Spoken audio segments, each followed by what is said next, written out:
राधे दोस्तों। आज मैं आपको बहुत प्यारा सा सुंदर सा लोकगीत सुनाने जा रही हूँ। बहुत ही प्यारा सा है, मैं लिखा सुनिएगा। करी गए जादू बलम तोरे नैना, करी गए जादू बलम तोरे नैना, बलम तोरे नैना, बलम तोरे नैना, बलम तोरे नैना, बलम तोरे नैना, करी गए जादू बलम तोरे नैना, करी गए जादू बलम तोरे नैना, करी गए जादू बलम तोरे नैना।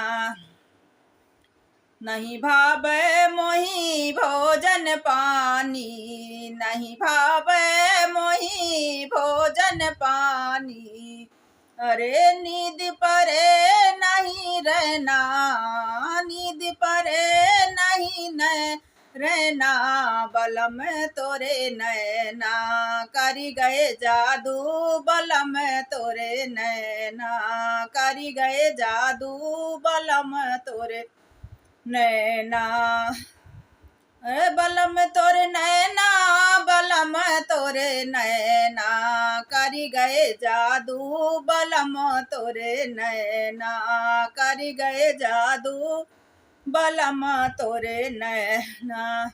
नहीं भावे मोही महल अटारी, नहीं भावे मोही महल अटारी, अरे नहीं भावे सुंदर अंगना, नहीं भावे सुंदर अंगना, बलम तोरे नैना, करी गए जादू बलम तोरे नैना, करी गए जादू बलम तोरे नैना, करी गए जादू बलम तोरे नैना।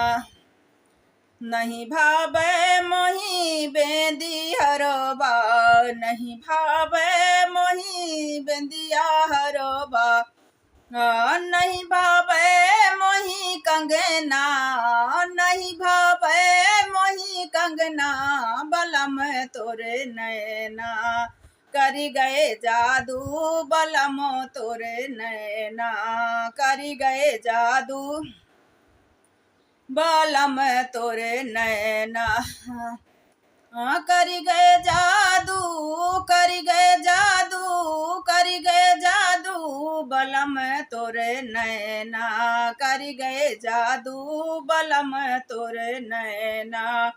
नहीं भावे मोही साल दुसाला, नहीं भावे मोही साल दुसाला, नहीं भावे जड़ीदार लहंगा, नहीं भावे जड़ीदार लहंगा, बलम तोर नैना, करी गए जादू बलम तोर नैना, करी गए जादू बलम तोर नैना।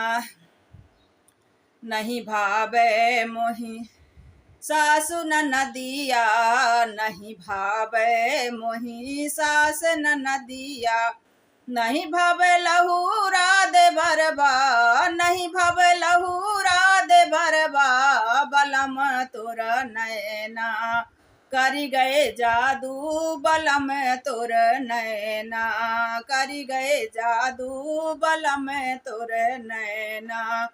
नैना के जादू से नैहर छूटे, नैना के जादू से नैहर छूटे, अरे छूट गए माई बाप बिरन मास, बलम तोरे नैना, छूट गए माई बाप बिरन माँ, बलम तोरे नैना, कर गए जादू बलम तोर नैना, कर गए जादू बलम तोर नैना। सावन भादों जैसे आंसुआ चुअत हैं, सावन भादों जैसे आंसुआ चुअत हैं, कहे छाए दूरी पर देसबा, कहे छाए दूरी पर देसबा, बलम तोर नैना, करी गए जादू बलम तोर नैना, करी गए जादू बलम तोर नैना। ना तोहरी याद माँ नैना ढूरत है, तोहरी याद माँ नैना ढूरत है, नैना ढूरत पिया नैना ढूरत है। अरे छूटी गए आँखी के अजन्मा, अरे छूटी गए आँखी के कजरबा बलम तोर नैना, करी गए जादू बलम तोर नैना, करी गए जादू बलम तोर नैना, बलम तोर नैना, बलम तोर नैना, करी गए जादू बलम तोर नैना, करी गए जादू बलम तोर नैना। राधे राधे दोस्तों, आशा करती हूँ आपको बड़ा पसंद आया होगा।